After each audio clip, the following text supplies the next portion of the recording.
The bowl set before Edmund Fenwick was not the bowl the kitchen always sent up, and for a moment the Duke of Fenwick could only stare at it as though a stranger had walked into his house. 10 years he had sat at the head of this great table, 30 feet of dark polished oak stretching away into the shadows where no one ever sat, and 10 years the same cold procession of dishes had come and gone before him, untouched grand things, correct things, the pheasant in aspic and the turbot in its heavy sauce, all of it prepared by cooks who had long since stopped hoping he would eat.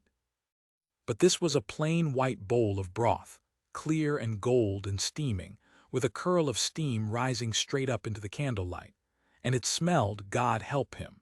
It smelled of thyme and slow-cooked fowl and something homely he had no name for, and it smelled as though someone had wanted him to eat it. He did not touch the spoon. He looked instead at the young woman who had set it down, for it had not been Hobbs, his butler, and it had not been one of the footmen in the Fenwick livery. It was a maid he did not know, a slight figure in a plain gray dress and a white apron, her hair pinned back under a cap with a few pale strands escaping at the temple, and her hands. He noticed her hands because they trembled very slightly as she drew them back from the bowl. Her hands were reddened at the knuckles in the way of a woman who worked. She stood a respectful pace from the table with her eyes lowered, and she waited. "What is this?" said the Duke. His voice came out rougher than he intended. He used it so little now. "Broth, your grace," she said. "Fowl and barley with a little thyme from the kitchen garden. It is only simple, but it is hot and the night is cold, and I thought—" She stopped herself. The color rose in her cheeks. "Forgive me. I thought you might take it." "You thought—" He turned the words over. No one at Fenwick thought anything on his behalf any more. They only obeyed and grieved and left him to the long silence he had built around himself like a wall. "And who are you that you thought?" "Susanna Reed, your grace. I came a fortnight past to the scullery and then to the kitchen when Mrs. Grew's knees kept her from the stove. Cook took ill this afternoon.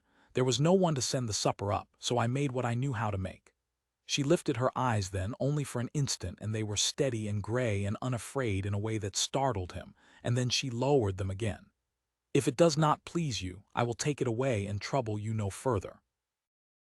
Outside the tall windows the November dark pressed against the glass, and the fire in the great hearth had burned down to a red murmur, and the two candelabra on the table threw their small gold light no more than a few feet across all that empty oak. Edmund looked at the broth. He could not have said why his throat tightened. He had not been hungry in 10 years, not truly, not in the way that made a man reach for a spoon because his body wished to live. He had eaten to keep breathing and no more. But the smell of the thing reached into some room in him. He had locked and left the key in the lock and turned it. "Leave it," he said. She curtsied and withdrew, walking backward the proper 3 steps before she turned, and her plain shoes made almost no sound on the floor. When the door had closed behind her, the Duke of Fenwick sat alone at his 30 feet of table, as he had sat 10,000 nights, and he picked up the spoon. He meant only to taste it. That was the truth he told himself. He meant only to know what a scullery maid thought a duke should eat. But the first spoonful was hot and clean and good, the barley soft, the broth carrying the whole memory of a bird and a garden and a slow afternoon on a low fire, and the second followed the first, and before he had decided anything at all the bowl was empty, and he was staring into it with the strange sensation of having been, for the length of a meal, warm. He sat very still after that. From somewhere far below, muffled through the old stone, he could hear the faint clatter of the kitchen closing down for the night, the ordinary sounds of a house that went on living whether its master lived or not. 10 years ago there had been a different sound in this room.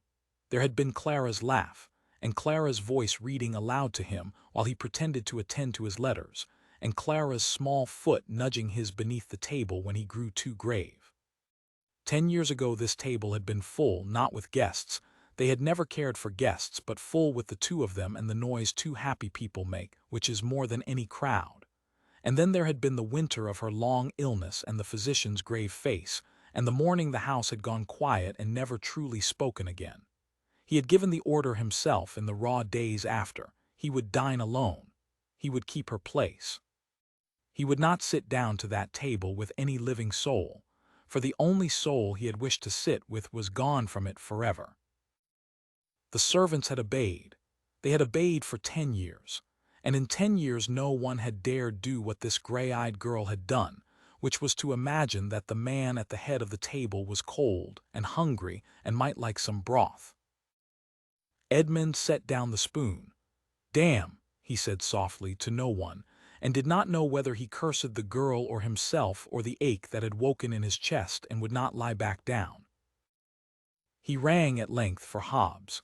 The butler came, a tall, spare man near 70, who had served Edmund's father before him, whose face had the particular stillness of a servant who has learned to carry his master's griefs without ever naming them. Hobbs looked at the empty bowl on the table, and something moved behind his eyes, quickly mastered. "Your Grace rang." "The broth tonight," said the Duke. "Who ordered it made?" "No one ordered it, Your Grace. Cook was taken ill. The new girl, Reed, offered to put something together sooner than send Your Grace up a cold plate from yesterday. I confess I permitted it. If it was presumption, the fault is mine, not hers." It was not presumption. Edmund heard the words leave him and was faintly surprised by them. It was, he could not finish. Tell the girl the broth was well made.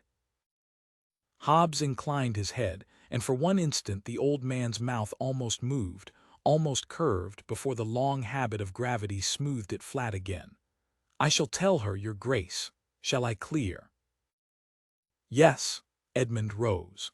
He stood a moment with one hand on the back of Clara's empty chair, the chair that had faced his own across 30 feet of table for 10 years, and then he took his hand away and went up to bed and lay a long while in the dark, and for the first time in longer than he could remember he did not think of the grave. He thought of the smell of time. In the morning the frost lay thick and white on the park, and the Duke of Fenwick came down earlier than his custom, which was itself a small strangeness, for he had lately kept to his rooms until the day was half spent. He said nothing of it.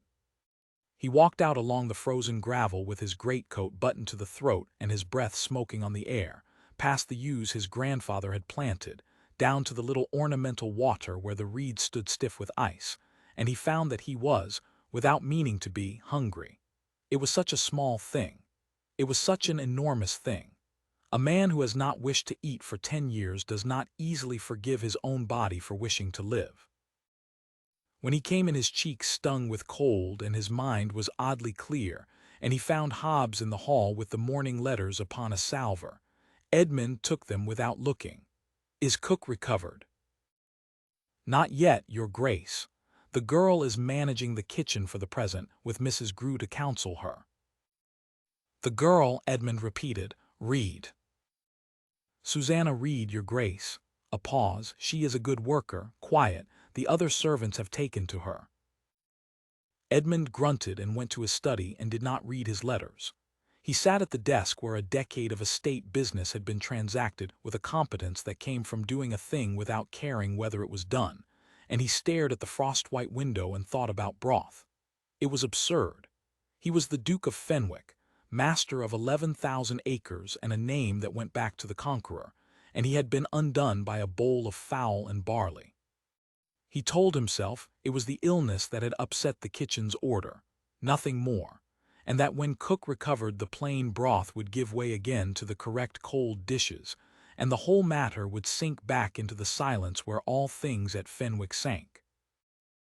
That evening he came down to dinner at the accustomed hour and took his place at the head of the great table, and Hobbs stood at the sideboard, and the footman carried in the covers, and beneath one of them, when it was lifted, sat a plate of roast fowl with bread sauce and a dish of buttered parsnips and a small brown loaf still warm from the oven, its crust crackling faintly as it cooled.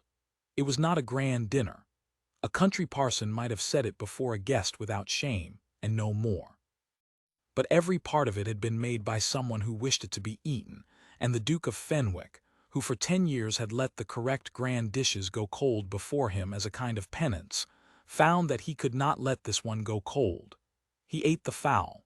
He tore the warm bread with his fingers like a boy. And when it was done, he sat back and became aware that Hobbs was watching him with an expression the old butler could not entirely govern, and that his own hand, resting on the white cloth, was not the hand of a man in a tomb. "Hobbs," he said. "Your Grace." "When cook recovers," he stopped. He was not sure what he meant to command. "When cook recovers, the girl is to keep the kitchen a while yet. Read, she is to go on cooking the suppers." He heard how strange it sounded and did not care. "See to it." "Very good, Your Grace," said Hobbs, and this time the old man did smile briefly before he turned to the sideboard, and there was something in the set of his shoulders as he moved that Edmund had not seen in 10 years, and could not at first place until he realized, going up the great stair to his cold rooms, that it was Hope. Below stairs that night, though the Duke of Fenwick did not see it, the house was quietly astir with a thing it had not felt in a decade. But Edmund knew of it only by its edges, by the way Hobbs stood a little straighter, by the way the young footman James caught his eye at breakfast and looked away too quickly, smothering a smile, by the way Mrs. Prout, the housekeeper, a comfortable broad woman who had ruled the linen and the lower servants since before Clara came, unbent so far as to wish him a good morning with something like warmth in it, when for 10 years she had wished it to him as one wishes a good morning to a monument. Something had shifted in the great cold house on the strength of a bowl of broth, and the Duke, walking its corridors, felt the shift without understanding it, the way a man half asleep feels the first gray change in a black window and knows, without waking, that somewhere the night has begun to end. He did not see Susanna Reed again for 3 days. The kitchen and the dining hall were 2 different countries in a house like Fenwick, joined only by the covered dishes that traveled up and the empty ones that came down, and a duke and a maid might live under the same vast roof for a year and never stand in the same room.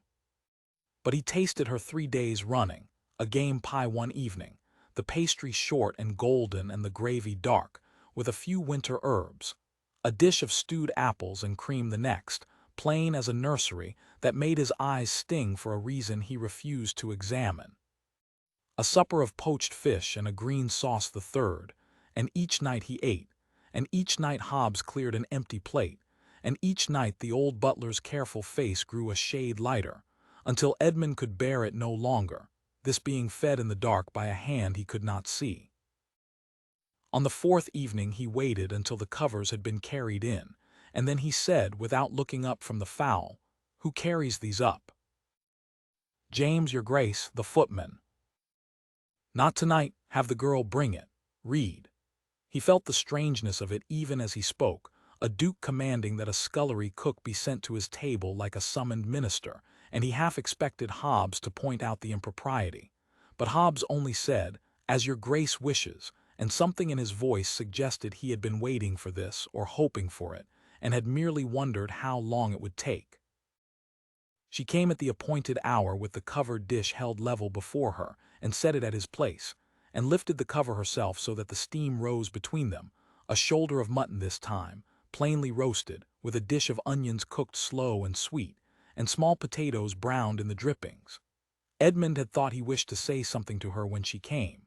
Now that she stood there he found he had prepared nothing, and the silence stretched, and the candle flame stood straight in the still air. "You wish to see me, Your Grace," she said at last, when the silence had gone on past what was proper. "I wish to know who was cooking my dinner." He gestured at the plate. "It is not the fashion.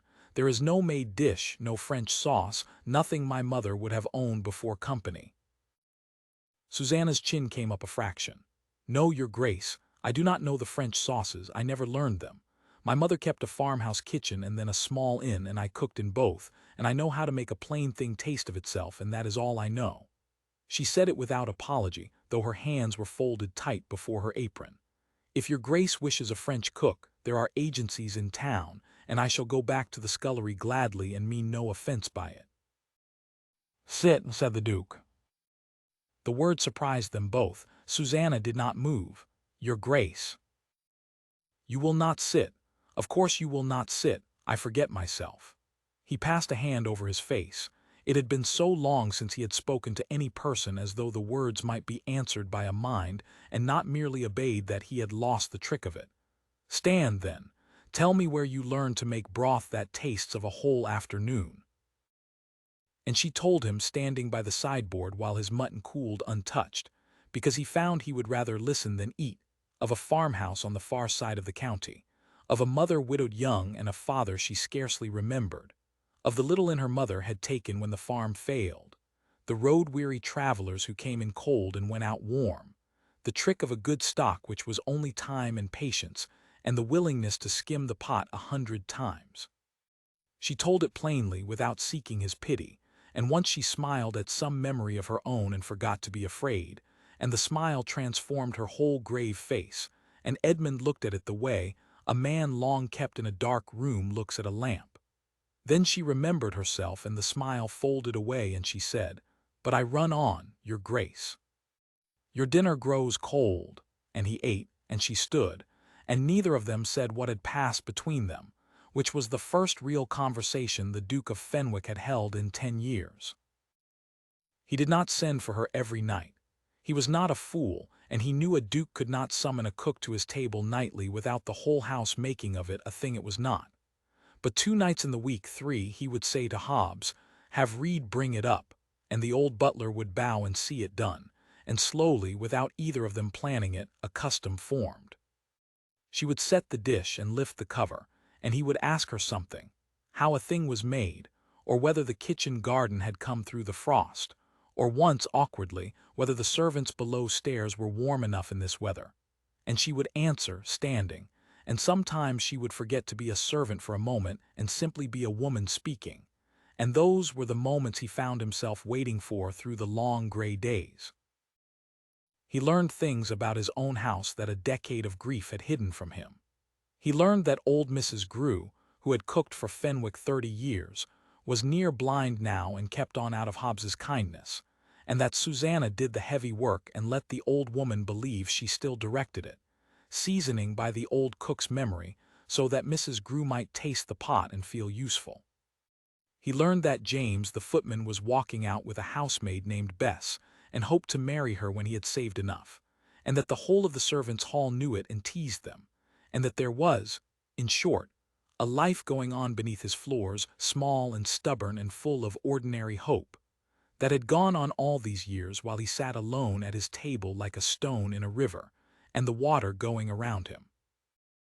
"Your Grace has a good household," Susanna said to him one evening in December, when the first snow lay on the park and she had brought up a hot pigeon pie against the cold. "They are loyal past what wages could buy. Hobbs and Mrs. Prout, they have kept this house running like a clock for 10 years with a master who," she stopped, appalled at herself. "With a master who was dead," Edmund finished for her quietly, though he went on breathing. "You may say it, it is only the truth." She was silent a moment. Then, "You were not dead, your Grace. A man who was dead would not have noticed his broth was different. A dead man tastes nothing." She curtsied and made to go. At the door she paused and did a thing no servant had done in 10 years, which was to speak to him as though his sorrow were a fact she honored rather than a wall she must not touch. She must have been a very great lady, the one you grieve, to be grieved so long and so faithful. Wherever she is, I think she would not have wished you to go hungry all these years. She was gone before he could answer.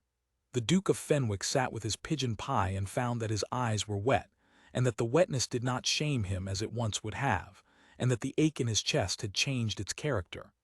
It was no longer only the old iron grief, but something warmer moving underneath it, like the first stir of thaw water under river ice, and he did not yet have the courage to name what it was. It could not last undisturbed, of course. Fenwick was a great house and a great fortune, and where there is a great fortune and a childless man half in his grave, there are always those who count the years and calculate. In the second week of December the Duke's cousin came down from London. Mr. Crispin Vane was the son of Edmund's late aunt, a smooth, handsome man of 40 with a soft white hand, and a way of entering a room as though he had already inherited it. He was Edmund's nearest male relation, and in the absence of any child of the Duke's own, the presumptive heir to everything that was not strictly entailed, and to a good deal that a clever lawyer might argue over.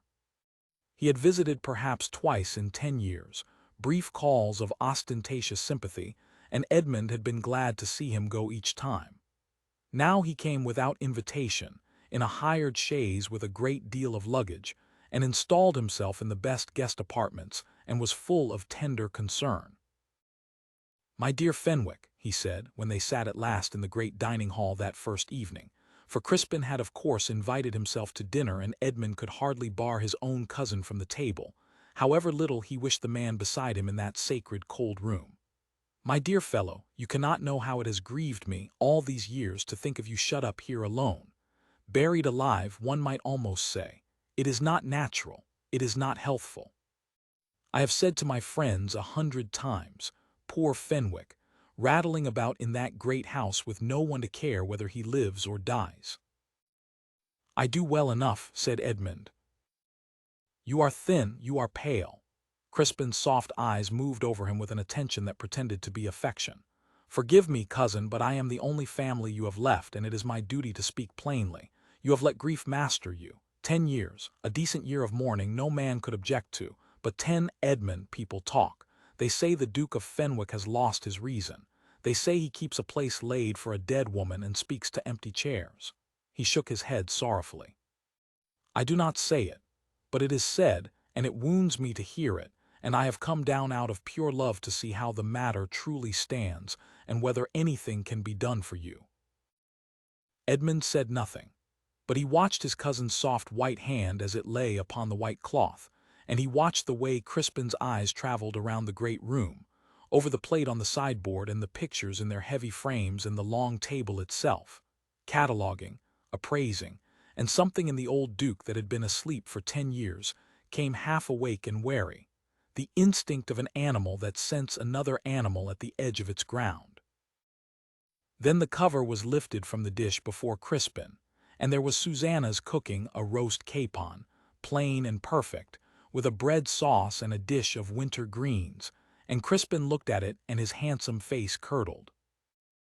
"What is this?" he said. "Is this what they feed you? Great heaven, Fenwick, this is a farmhouse supper. This is what one gives the tenants. Where is your cook? Where is the surely you keep a proper cook, a man of some art? This is an insult to a duke's table." He turned to Hobbs, standing grave at the sideboard. "Who prepared this?" "The kitchen, sir," said Hobbs with a face of stone. The kitchen is grown very rustic since I was last here." Crispin pushed the plate an inch away with one finger, a small delicate gesture of contempt. "My dear cousin, you see how far things have been let slide. A duke eating a ploughman's dinner off silver. It is of a piece with all the rest, the house half shut up, the grief, it is neglect, Edmund. Someone must take these things in hand. As it happens, I have nothing to call me back to town before the spring. I shall stay a while and see how the estate is managed, and lend you what help a devoted cousin can. You will not deny me that." And Edmund, who wished nothing so much as to deny him precisely that, found that the forms of courtesy and the man's clever appeal to family gave him no honest way to refuse, and so Crispin Vane stayed, and settled himself into Fenwick like a slow frost settling on a garden that had only just begun, in one warm corner, to think of spring. The Duke ate his capon that night in silence while his cousin talked, and he found that the food, which had grown to taste of comfort and even of something like joy, tasted tonight of ashes, because Crispin sat at Clara's end of the table, had taken, without asking, the chair Edmund had kept empty for 10 years, and Edmund had not had the presence of mind or the will to stop him before the man was seated. And now to order him out of it would be to explain a grief he could not bear to lay open before those appraising eyes. So Clara's chair was filled at last, after 10 years, and it was filled by Crispin Vane, and the wrongness of it sat in Edmund's throat like a stone all through the meal. Later, when Crispin had gone up, the Duke stood alone by the dying fire, and Hobbs came quietly to clear, and the old butler said, in a low voice, and with a familiarity he had not permitted himself in years, "Shall I have the blue rooms made up for Mr. Vane, your grace, or does he stay only the one night?" He says the spring.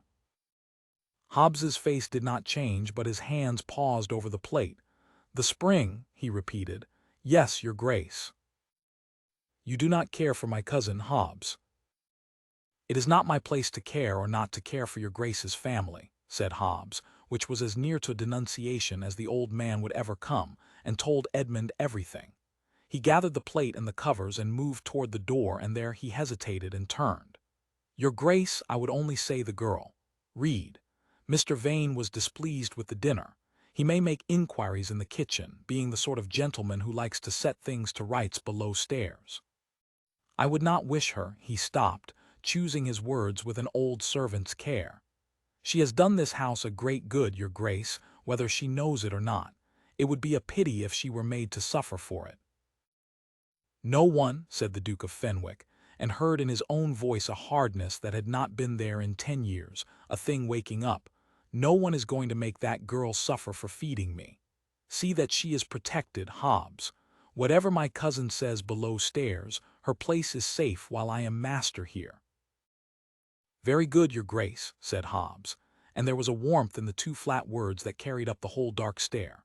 And Edmund, climbing to his cold rooms, felt for the second time in a fortnight the strange sensation of caring what became of another living soul, and understood dimly, standing at the top of the stair with his candle throwing his shadow huge against the wall, that in caring he had given some enemy a place to strike him, and that he did not, after 10 numb years, regret it.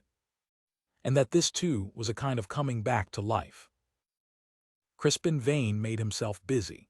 In the days that followed he was everywhere in the great house, in the estate office, turning over the steward's ledgers with his soft hands, in the picture gallery appraising the frames, in the stables, remarking on the cost of keeping so many horses for a man who never rode to hounds. He was full of concern, full of counsel, full of small corrosive observations dropped like poison into a well. Fenwick was ill-managed. Fenwick was extravagant. The Duke was not himself, had not been himself for years, and someone who loved him must take these burdens from his poor overtaxed mind.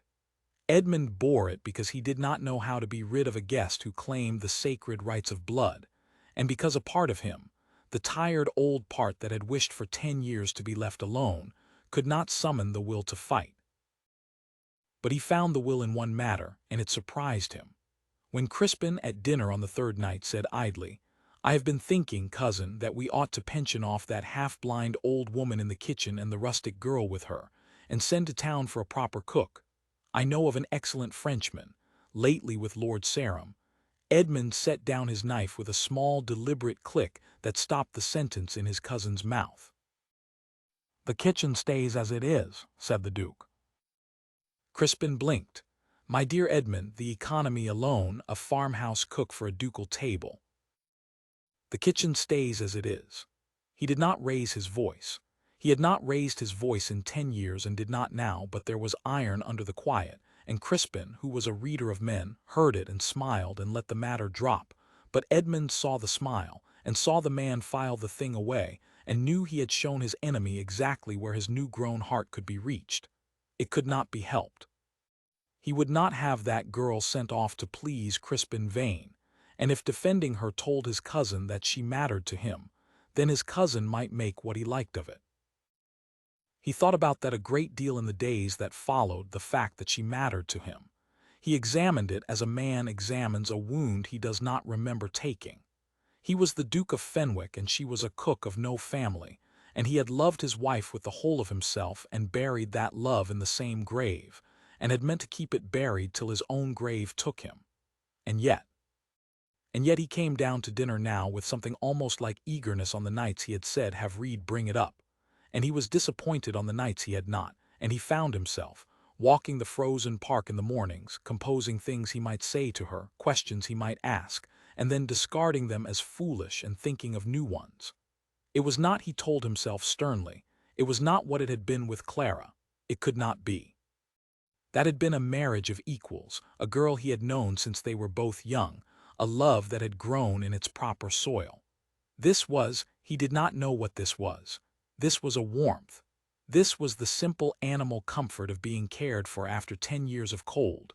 A man might feel that for the woman who fed him and mean nothing improper by it. He was nearly sure he meant nothing improper by it.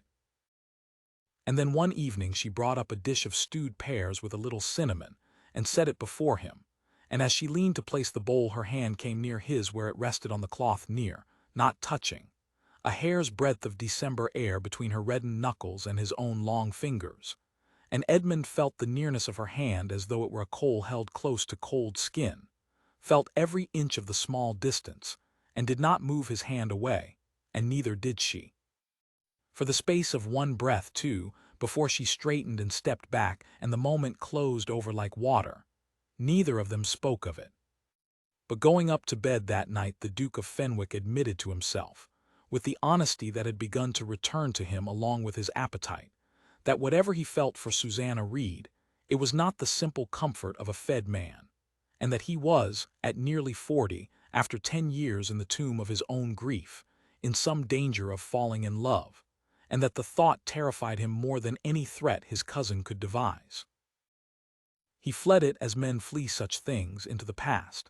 He went one gray afternoon into the rooms he had kept shut for 10 years, Clara's rooms, her small sitting room with its faded green paper and her writing desk, and the chair by the window where she had liked to sit with her needlework in the light.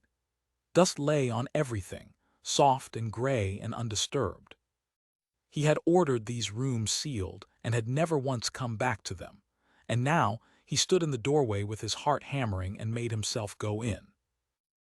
Her things were as she had left them, a book on the little table, a marker still in it at the page she had not finished, a shawl folded over the arm of the chair.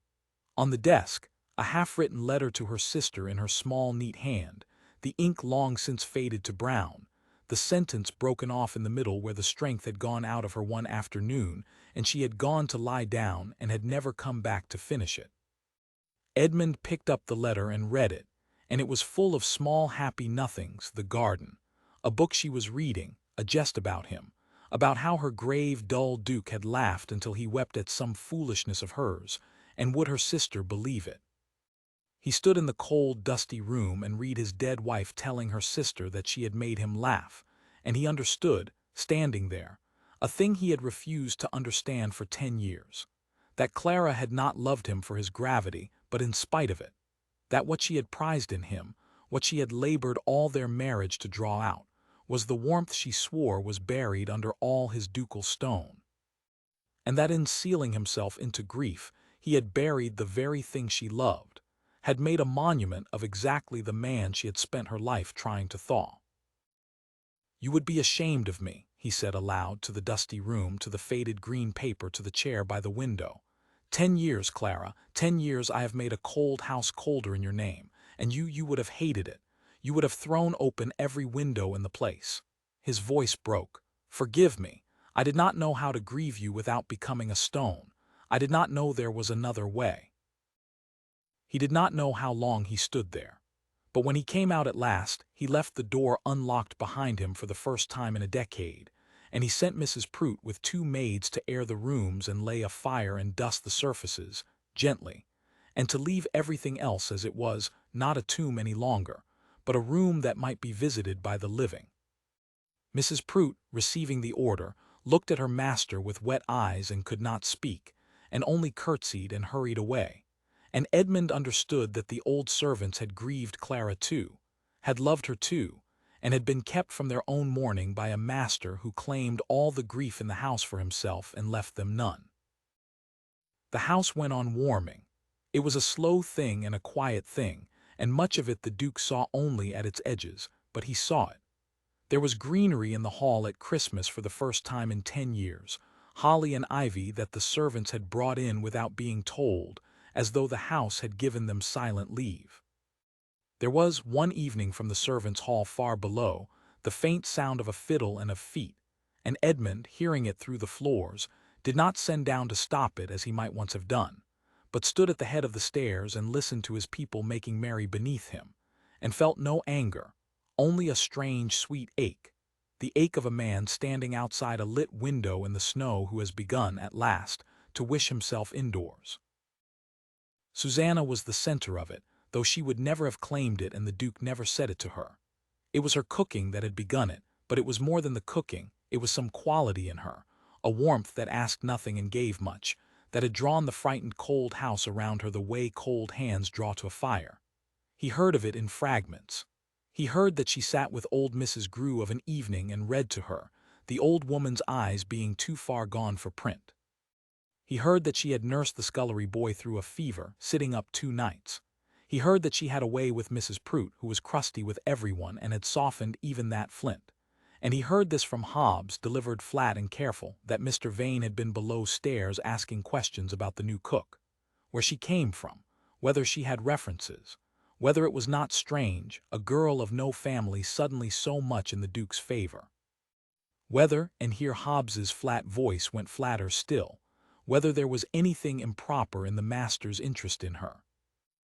"He is laying a mine," said Edmund, standing at his study window with his back to the old butler. "He means to blow us all up with it, me and the girl and the peace of this house." He turned. "What does she say to it, Hobbs? Does she know he asks these things?"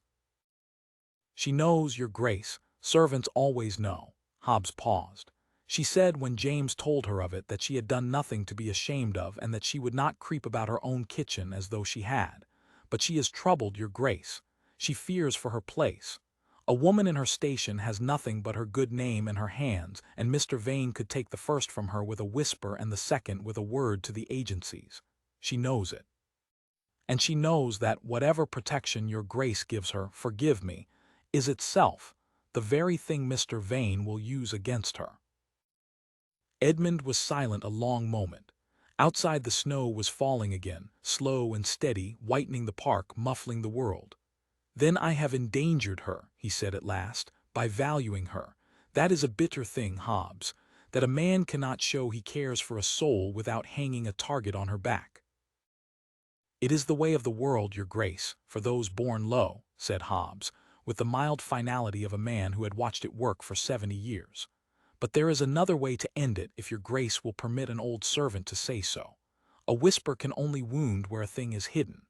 Mr. Vane makes his poison out of secrets, out of what is unsaid, and might be imagined. Bring a thing into the daylight, and it has no more power to be imagined into something ugly." He gathered himself, having ventured further than was his place, and bowed. "But that is your grace's affair, and beyond an old man's counsel. Shall I send Reed up with your dinner tonight, or shall I have James carry it, so as to give Mr. Vane less to talk of?" The Duke of Fenwick looked out at the falling snow for a long time. Prudence said James. Prudence said hide it, cool it, give the enemy nothing. But he was so weary of prudence, of the cold, careful management of a life not worth managing, and there had wakened in him these past weeks a thing that did not want to hide. "Send Reed," he said. "I'll not be governed in my own house by my cousin's whispers. Send Reed, Hobbs, and let him talk." And so Reed came up with the suppers, on the nights the Duke asked for her, and Crispin Vane watched. Edmund saw him watching. At dinner his cousin's soft eyes would follow the girl from the door to the table and back, marking every word she and the Duke exchanged, every small ease that had grown between them, filing it all away behind that smooth, concerned face. And once, when Susanna had set down a dish of jugged hare and answered some question of Edmund's about the tenant's children and gone out again, Crispin said, lightly, spearing a morsel, "A forward creature, that one, very free with your grace for a cook. In my grandfather's day a servant who spoke to the master unbidden would have been turned off by nightfall, but then times are grown very lax." He smiled. "You are too gentle, cousin. It is your great fault. The lower orders take advantage of a gentle master. She presumes on your kindness." "She presumes on nothing," said Edmund. "She answers when I ask. That is not presumption, that is courtesy which you might study."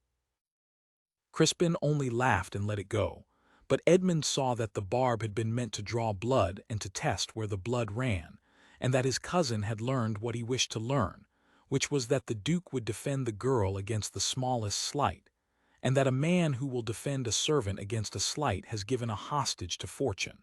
He said no more of it that night. But the watching went on, patient and cold, and Edmund came to feel it at his own table like a draught from a door that will not shut. There came in that season the anniversary. It fell each year in the black heart of January, the day Clara had died, and for 10 years Edmund had kept it as the darkest of his dark days, had shut himself in his room, had eaten nothing, had sat alone with the old grief until it wore itself out against the walls of him and left him hollow for another year. He dreaded its coming this winter more than ever, for he feared what it would do to the fragile new warmth in him. He feared that the old cold would rise up on that day and drown the small green thing that had begun to grow, and that he would wake the morning after back in his tomb with the taste of ashes in his mouth and the memory of broth gone from him like a dream. The day came gray and hard, with a wind out of the north that rattled the old windows. Edmund did not come down. He sat in his room through the short day with the fire unlit. He would not have it lit, some old penitential instinct forbidding him comfort on that day of all days, and he watched the light fail early over the frozen park. And the 10 years rose up in him one by one, every dark anniversary stacked on the last, and the grief came as it always came, vast and gray and cold as the sea. But it came changed. That was the thing he had not looked for. It came this year not as the drowning flood it had been, but as a grief a man could stand inside and still breathe, a sorrow deep and real but no longer a killing one, and threaded all through it, to his shame and then to his slow wondering relief, was the warmth of the winter behind him, the memory of laughter by the study fire, of firelight on a grave gray-eyed face across a bonfire, of a hand held a hair's breadth from his over-white linen. He grieved Clara that day as truly as ever he had. But he found that he grieved her now as one grieves the dead one loves and does not follow into the ground from the land of the living, where he had come back to stand, and that the warmth did not dishonor the grief, but somehow completed it, the way a fire in a cold room does not insult the winter but makes the winter bearable and beautiful and survivable and true. There came a knock at his door as the last light went. He did not answer it. It came again, soft, and then the door opened a little, and it was not Hobbs and not a footman. It was Susanna, with a covered dish in her hands and her face full of a diffident tenderness, and she stood in the doorway of the dark, cold room where the Duke of Fenwick kept his blackest day. "Forgive me, your grace," she said, very low. "Hobbs told me what day it is. He said you would take nothing, that you never did, that it was not my place to come. And I told him it was exactly my place, for feeding folk who will not feed themselves is the whole of what I am for." She came in a step, no more. "I have not come to make you eat.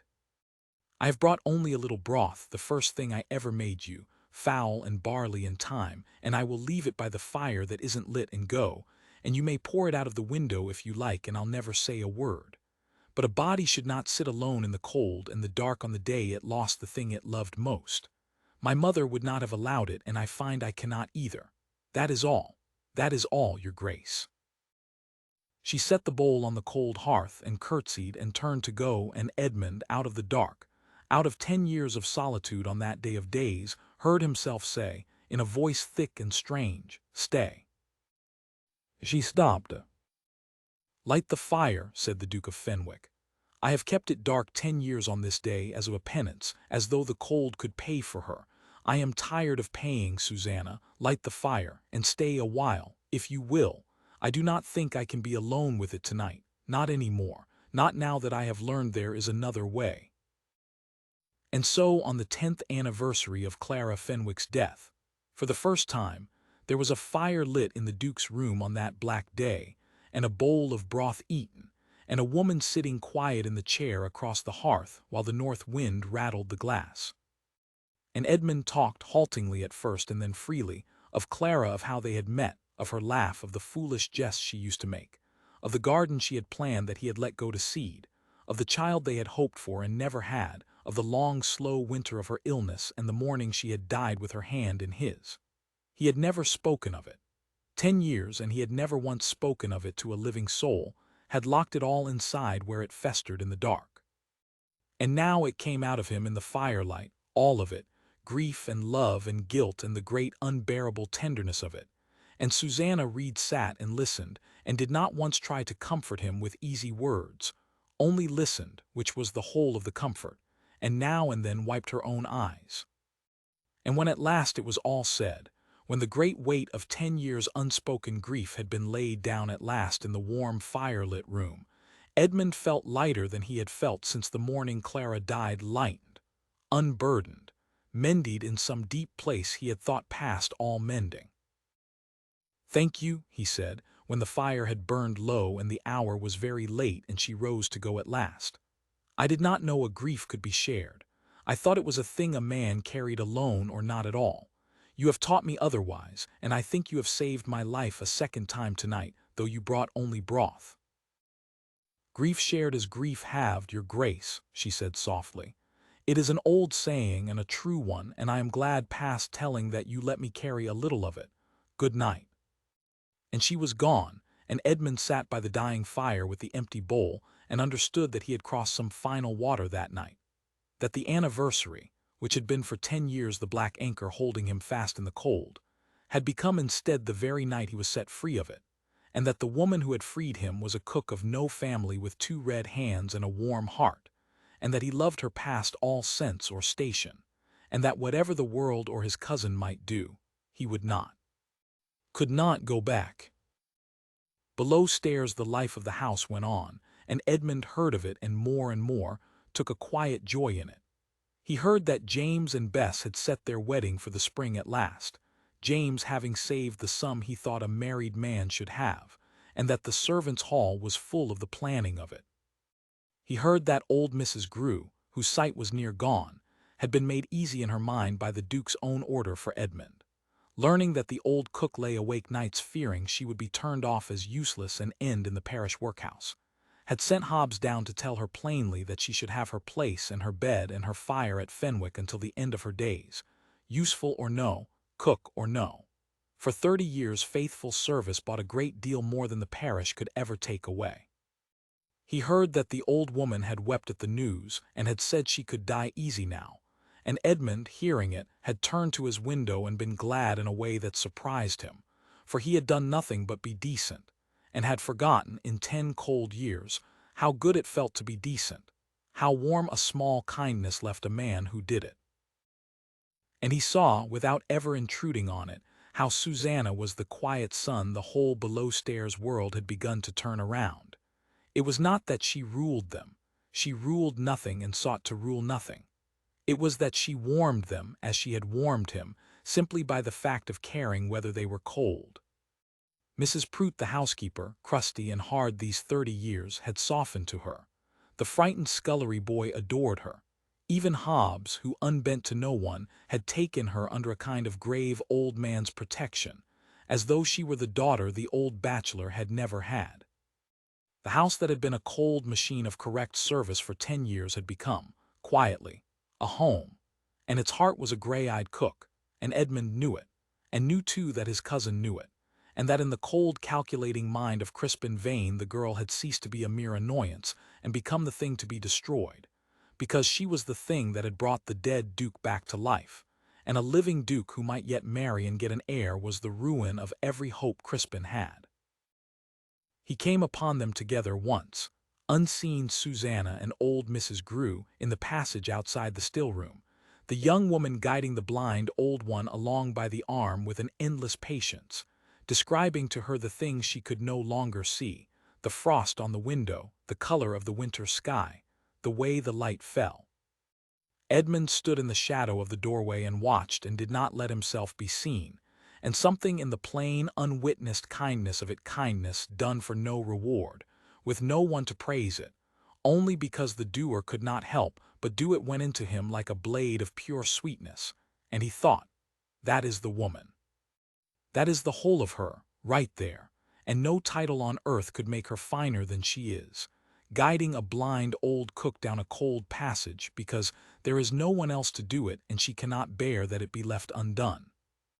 And he went away quietly before they saw him, and he did not eat much dinner that night for the fullness in his chest, and he lay awake and knew past all doubt or denial what he meant to do, if only the world and his cousin would let him.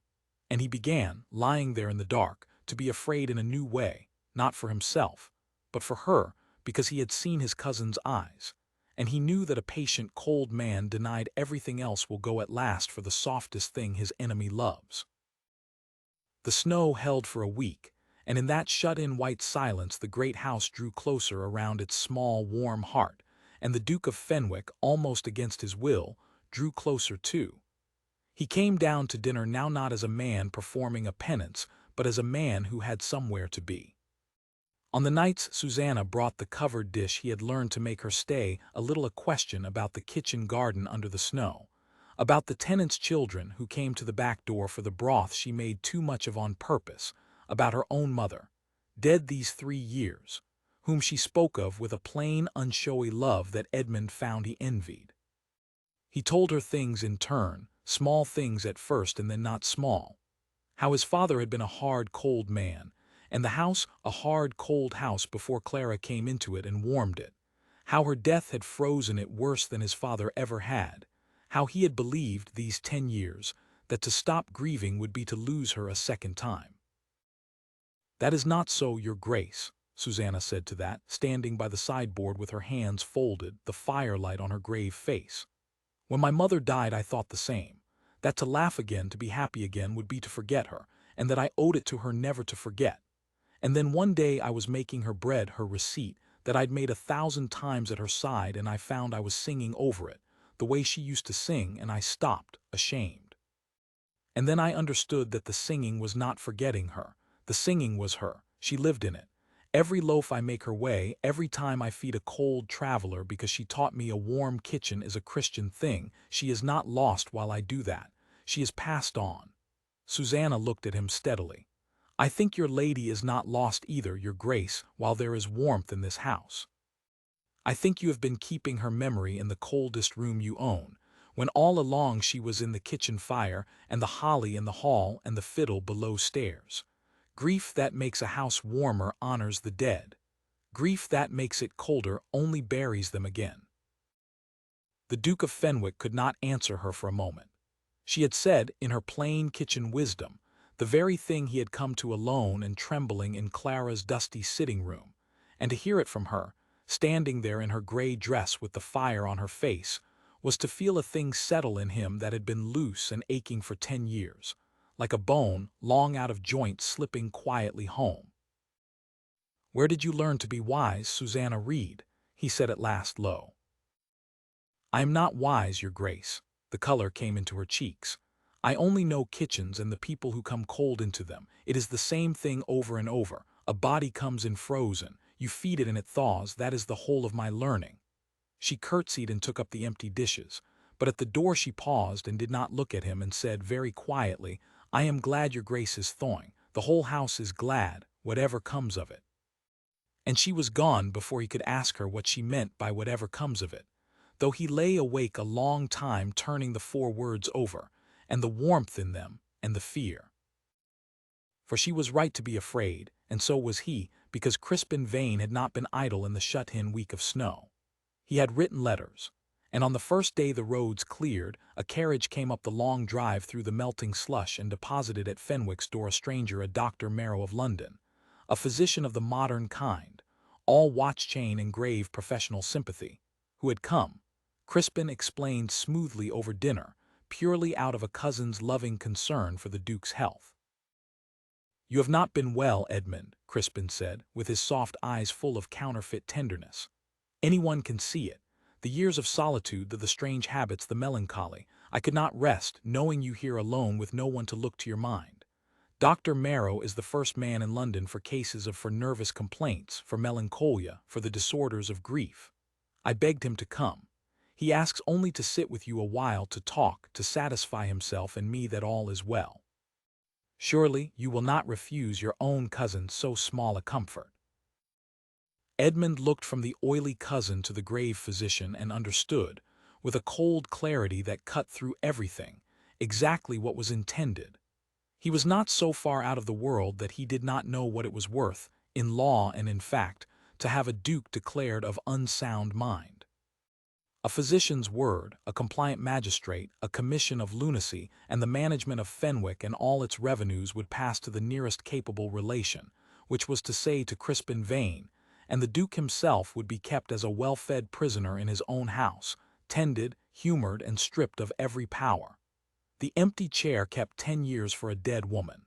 the place laid for a ghost. The strange rustic habits, the farmhouse cook, the sudden favor to a girl of no station. Crispin had been gathering his evidence since the day he arrived, and here was the physician come to give it a name.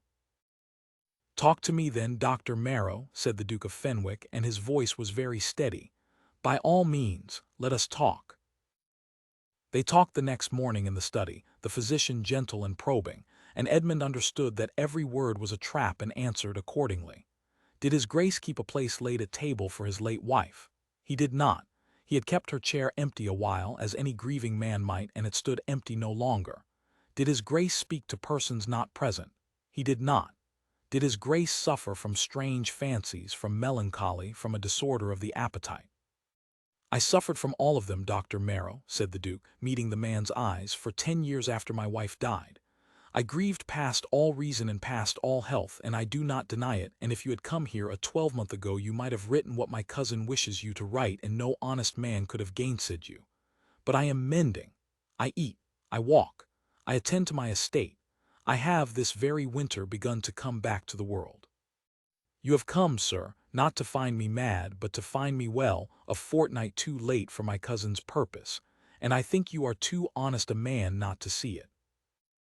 Dr. Marrow, who was in fact a more honest man than Crispin had bargained for, studied the Duke for a long moment, and something in the clear, steady, grief-tempered sanity of the man before him seemed to trouble the physician's professional conscience.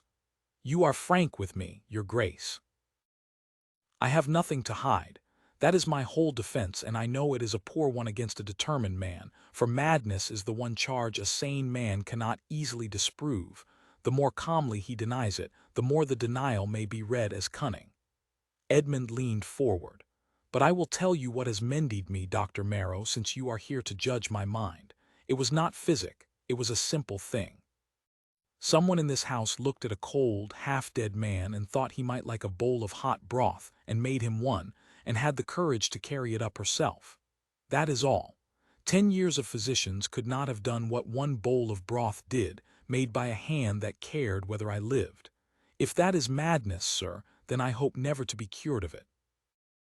Dr. Marrow was quiet a long while, then he closed his notebook. "I shall need to observe your Grace some days yet to be thorough," he said. "But I will tell you plainly, since you have been plain with me, I do not find a madman in this room. I find a man who has grieved hard and is coming out of it, which is the most natural thing in the world and no matter for a commission. I am sorry to have been brought down on such an errand." He rose. "Your cousin, I think, will not be pleased with my report." He was not. Edmund watched over the following days as Crispin's smooth manner curdled by degrees into something colder. The physician's refusal to declare the Duke incompetent had knocked the main prop from under the scheme, and Crispin, thwarted in the grand assault, fell back on subtler works. If Edmund could not be declared mad, then Edmund might yet be managed married, safely and profitably, to a woman of Crispin's choosing, some connection of his own who would owe her elevation to him, and serve his interests in the house, and give him a foot in Fenwick's affairs that no physician could dislodge. "You need a duchess, cousin," Crispin said, all warmth again over the wine one evening, as though the business of Dr. Marrow had never been.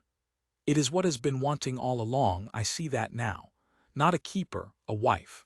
A woman of family and sense to take this great house in hand and give you an heir and put an end to all this melancholy solitude.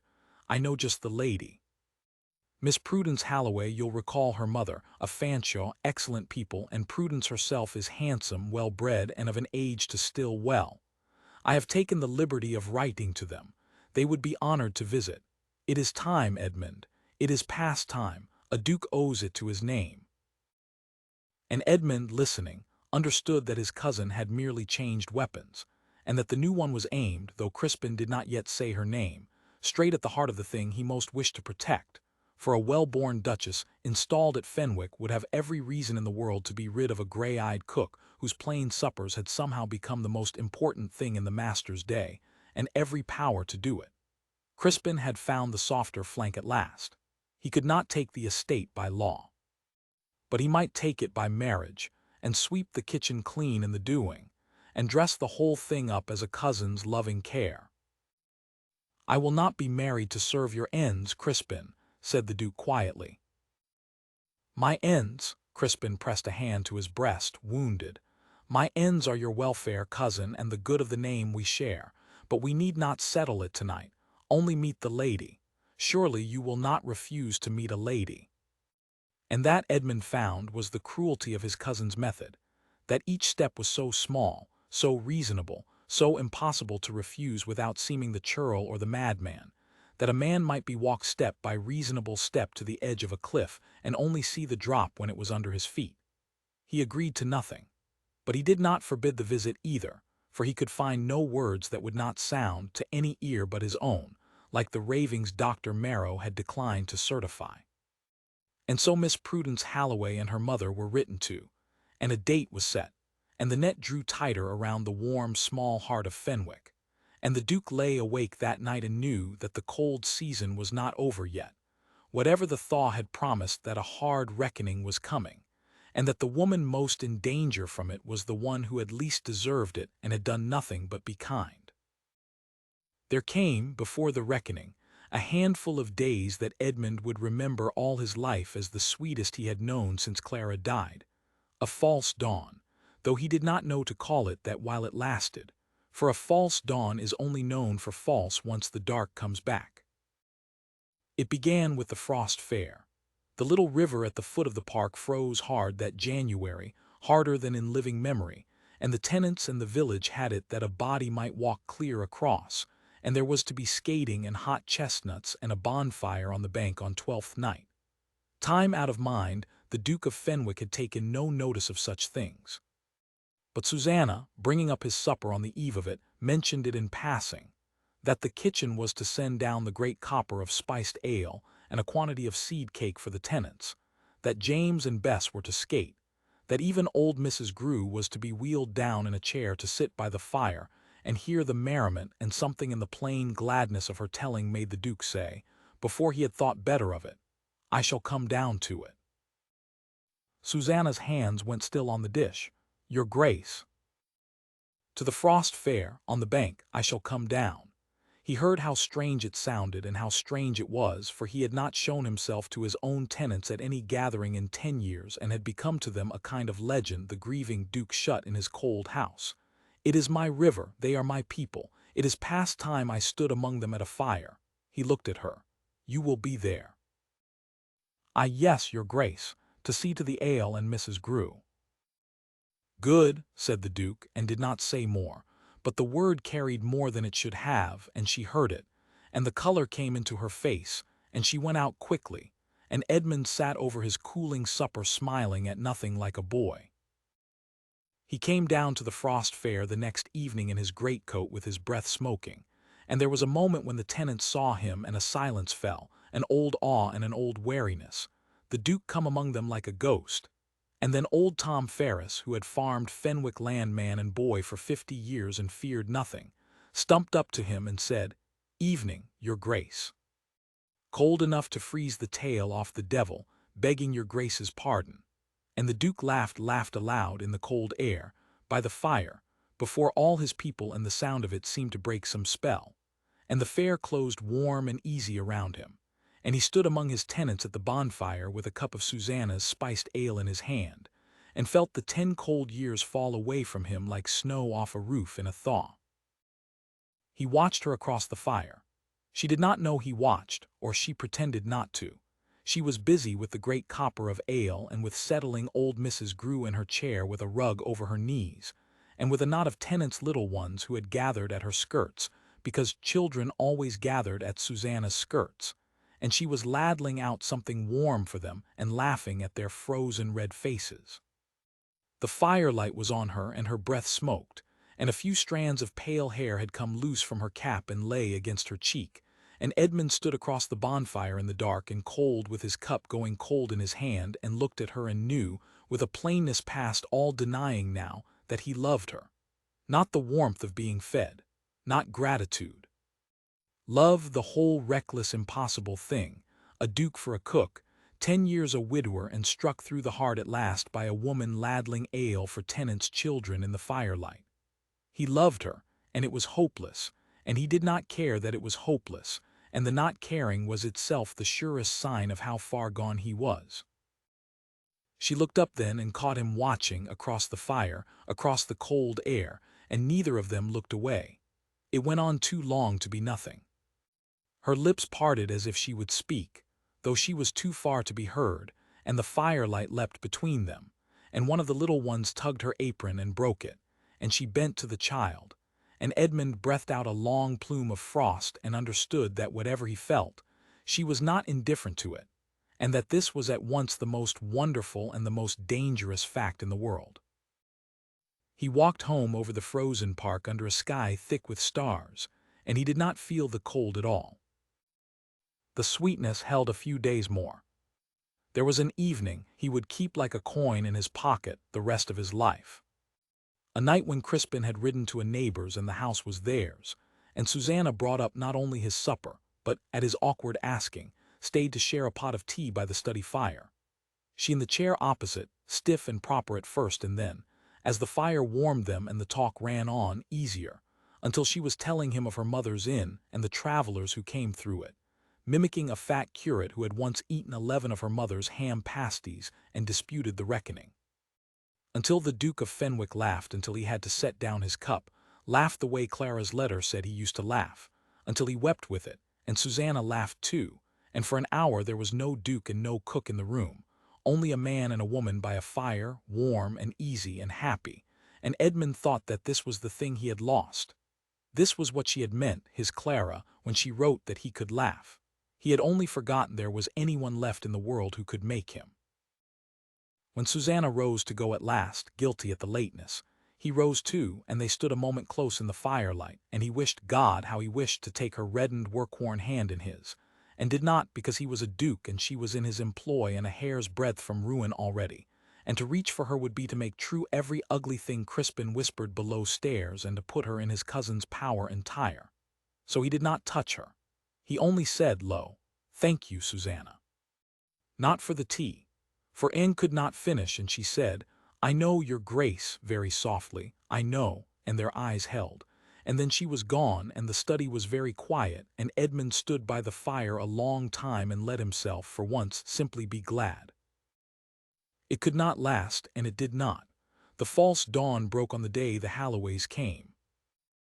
They came in a smart carriage, Mrs. Halloway a sharp-eyed woman with a chin like a spade, and Miss Prudence Halloway handsome and cold and perhaps 32, with a smile that never once reached her eyes and a way of looking about the great hall as though pricing it. Crispin was all attention, all smooth delight, steering the visit with the confidence of a man whose plan is running to time. And Miss Halloway, from the first, made it plain by 100 small signs that she understood exactly why she had been brought and meant to have Fenwick and its duke, and that she regarded the winning of them as a settled business, requiring only a decent interval of manners. At dinner she was gracious to Edmund and glacial to the servants, and when Susanna's plain good cooking came up, a roast and a pie and the honest dishes that had brought a dead man back to life, Miss Halloway laid down her fork after one bite and said, sweetly, to the table at large, "How very rustic. I confess, when I am mistress of a house I keep a French cook. One owes it to one's guests. These homely dishes are all very well for the servants' hall, but a ducal table wants art, does it not? I shall put it in hand directly." And she smiled her smile that did not reach her eyes, and Crispin smiled his, and the two smiles met across the table like conspirators shaking hands, and Edmund understood that the sentence had just been passed on Susanna Reed, that the day this cold, handsome woman entered Fenwick as its mistress, the gray-eyed cook would be turned out of the only warmth she had, and the great house would freeze again, and this time forever. He looked down the length of the table that had been empty 10 years and had begun, this winter, to fill with laughter, and he saw exactly how it would go if he let it. The Frenchman in the kitchen, the cold, correct dishes, the cold, correct wife, the cold, correct air got in a cold, correct bed, and himself grown old at the head of it all with the memory of one warm winter to torment him, having let the one living thing that mattered be swept out with the kitchen ash. He saw it whole, and he could not bear it. "There will be no French cook at Fenwick," said the Duke of Fenwick, into the smiling silence quite clearly. The two smiles faltered. Miss Halloway's spade of a mother looked up sharply. Crispin said with a light laugh, "My dear cousin, Miss Halloway spoke only in jest." "I did not take it for a jest," said Edmund, "and I do not answer it as one. The kitchen at Fenwick is exactly as I wish it and will remain so, and any lady who thought to be its mistress by turning out the woman who cooks in it may spare herself the trouble of the ambition." He set down his glass. He was aware that he had said far more than prudence allowed, that he had all but named the thing aloud before Crispin and his creatures, that he had shown his whole hand. He did not care. "You are my guests, and I will show you every courtesy while you remain. But you will not order my house, and you will not touch my people, and I will not be married to please my cousin's schemes, tonight or ever. There. Now it is said, and we may all stop pretending." The silence after was terrible. Mrs. Halloway went white, then red. Miss Prudence's cold smile turned to something harder and uglier that at last, briefly, reached her eyes and was not pleasant there. And Crispin Vane sat very still, and looked at his cousin for a long moment with all the smoothness gone out of his face.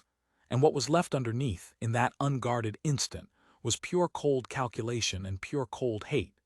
And Edmund, meeting that look, knew that he had won the evening and lost far more than the evening, that he had declared open war on a patient and dangerous man in his own house, and that his cousin, denied the estate by physic and denied it by marriage, would now go for the only throat left him to go for, which was the throat of a gray-eyed cook who had no family to defend her, and nothing in all the world but her good name and her two red hands. The Halloways did not leave at once, which Edmund found the strangest and most ominous thing of all. He had expected, after his open defiance at the table, that the mother would gather her cold, handsome daughter and sweep out of Fenwick in a fury of insulted pride. Instead, they stayed. Crispin smoothed it over a hard frost, the roads uncertain, a day or two more of his cousin's hospitality. No more, and Miss Prudence Halloway resumed her glassy courtesy as though nothing had been said, and her mother her spade-chinned watchfulness, and Edmund understood that they had not given up, that Crispin had persuaded them the Duke's outburst was a passing madness to be waited out, and that the whole cold party had simply drawn back to regroup and would come at him again by some other road. He would have vastly preferred the fury he could have answered. This patient smiling waiting made the hair rise on his neck. He said as much to Hobbs in the study in the low voices they used now for such matters, for the two of them had become, without ever naming it, allies in a quiet war. They should have gone, Hobbs, and they have not gone. My cousin holds them here. He is not finished. A man who was finished would have taken his lady and his physician and left in a temper. Crispin has neither temper nor shame. He has only his object, and his object is unchanged, and he stays because he thinks he has not yet lost. "I fear your grace reads him truly," said the old butler. "He has been much below stairs these 2 days, asking his questions again, about the girl, about her people, about how long she has been here and who can speak for her, and whether her references were ever truly seen. He spoke long with Miss Halloway's own maid, a hard London creature who fits no place here and does no honest work I can see. And he asked me, very smooth, very careless, where the family jewels were kept, and whether they were much looked at, and who held the keys." Hobbs's old face was grim. "I told him nothing he could use, but I did not like the asking, your grace. There was a purpose under it. A man does not ask an old butler where the diamonds sleep out of idle talk." Edmund felt the cold go down his spine. "The jewels," he said slowly. "He asked where the jewels were kept." "He did, your grace."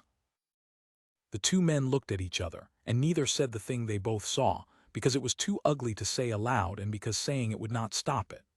But Edmund went that same hour to the strong closet with Hobbs and looked at the cases himself, the Fenwick pieces that had not been touched since Clara died, the diamonds and the old paste, and in its worn velvet case, Clara's brooch, the great single stone she had loved and worn and that he had not been able to look at in 10 years. He looked at it now. It lay there gleaming coldly in its bed of velvet, and he thought of his cousin asking where the jewels slept, and a dread took him that he could not name and could not shake, and he had Hobbs lock the closet again and swore the old man to keep the key closer than ever, on his person by day and under his pillow by night, and to tell no living soul where it lay. It was not enough. He knew somehow it was not enough. A man like Crispin did not ask a question unless he already saw how to use the answer. The days that followed were the strangest of that strange winter, a held breath, a lull, a false and brittle peace. On the surface all was smooth. The Halloways were gracious. Crispin was all warmth again, as though the scene at dinner had never happened. The household went about its work.